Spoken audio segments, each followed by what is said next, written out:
உங்களுக்கு இந்த நேரத்துல நான் சொல்ல கடமைப்பட்டிருக்கேன். யாரோட கூட்டணி என்று போகும் இடமெல்லாம் பத்திரிகைக்காரர்கள் என்னிடம் கேட்கிறாங்க. உங்ககிட்ட நான் சொல்றேன், நான் எல்லார்ட்டையும் சொல்றதா, எங்க கழக மாவட்ட கழக செயலாளர்கள், ஒன்றிய நகர பேரூர் கழக என் அன்பு நிர்வாகிகள், கடைகோடியில இருக்கும் என் தொண்டர் யாருடன் கூட்டணி அமைக்கணும் சொல்றாங்களோ அவர்களுடன் தான் கூட்டணி.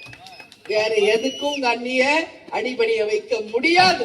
நீங்க எந்த கூட்டணி வேணும்னு விரும்புறீங்க எனக்கு தெரியும்.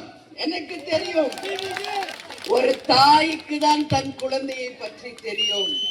இன்னைக்கு உங்க அண்ணியா இருந்தாலும் நான் இனிமேல் உங்களுக்கு எல்லாம் அம்மா, உங்களுடைய தாய். என் குழந்தைகள், அதாவது என் குழந்தைங்கன்னா என் தொண்டர்கள், என் மகளிரணி யாருடன் கூட்டணி வைக்கணும் நீங்க விரும்புறீங்க என்பது எனக்கு 100% தெரியும்.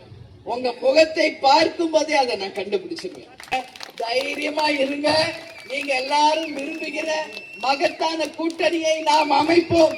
2026 மகத்தான வெற்றி பெறுவோம் என்று இந்த நாளிலே உங்ககிட்ட நான் சொல்ல பெருமைப்படுகிறேன். அதனால் பிப்ரவரி 20க்கு மேல தேர்தல் தேதி அறிவிக்க போறாங்க. அதுக்கு முன்னாடியே ஒரு நல்ல முடிவை நாம் எடுத்து, நீங்கள் அனைவரும் மனதார கொண்டாடும் ஒரு முடிவை எடுத்து அதிகாரப்பூர்வமாக தலைமை கழகத்திலே அதிகாரப்பூர்வமாக நாம் அறிவிக்கும் அந்த அறிவிப்பு தான் உண்மையானது.